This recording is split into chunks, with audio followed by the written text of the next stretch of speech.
My name is Lara Penin. I come from Parsons School of Design, New York City.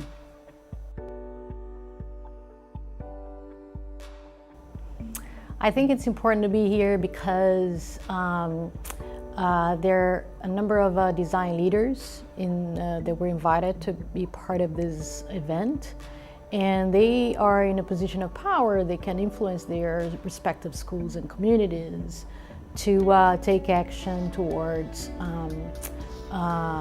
supporting the Sustainable Development Goals from the United Nations. Well, that is the question that we are asking ourselves in the discussion we're having today, this couple of days. And one thing that became clear in this discussion is that we can't impose things in our communities, and in great part because there are a lot of interesting things already happening. So, for example, several of our colleagues in the room today are already doing work, not, for a long time, not just started recently.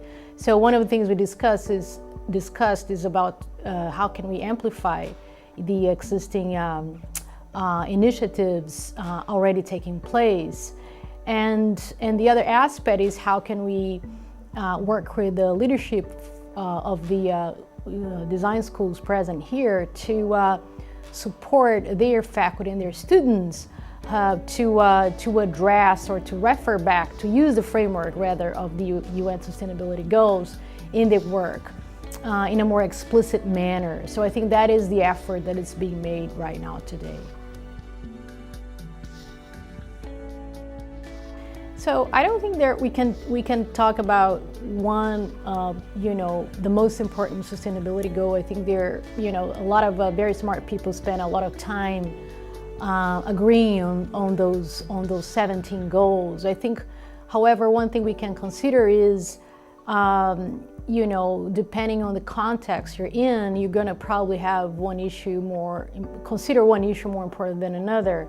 If you are in California, you're probably going to think about water consumption. If you are in Brazil or in India, you're going to think about poverty. And everybody's thinking about healthcare. I think that is always a priority.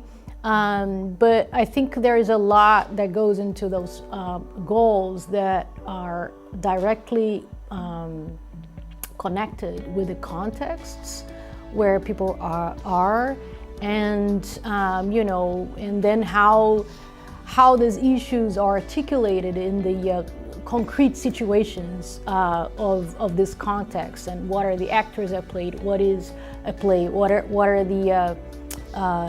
is the human condition in those places, and what are the institution frameworks, what are the politicians doing, what is the political reality of that particular context. Right now, one could argue that one of the main arguments, one of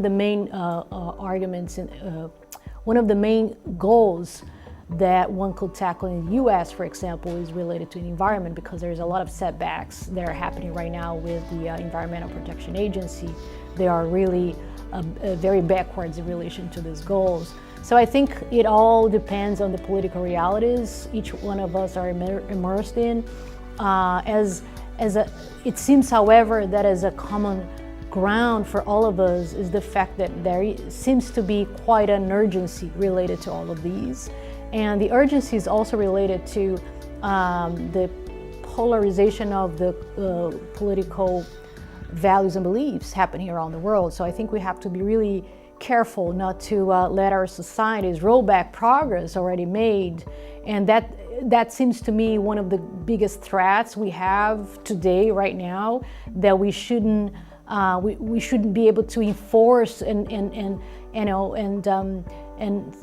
build upon the achievements we already made in terms, even in terms of language and basic policy. But unfortunately, it seems that we are in a moment where we have to be super alert, and we have, as designers, to take the role of design activists more than ever to really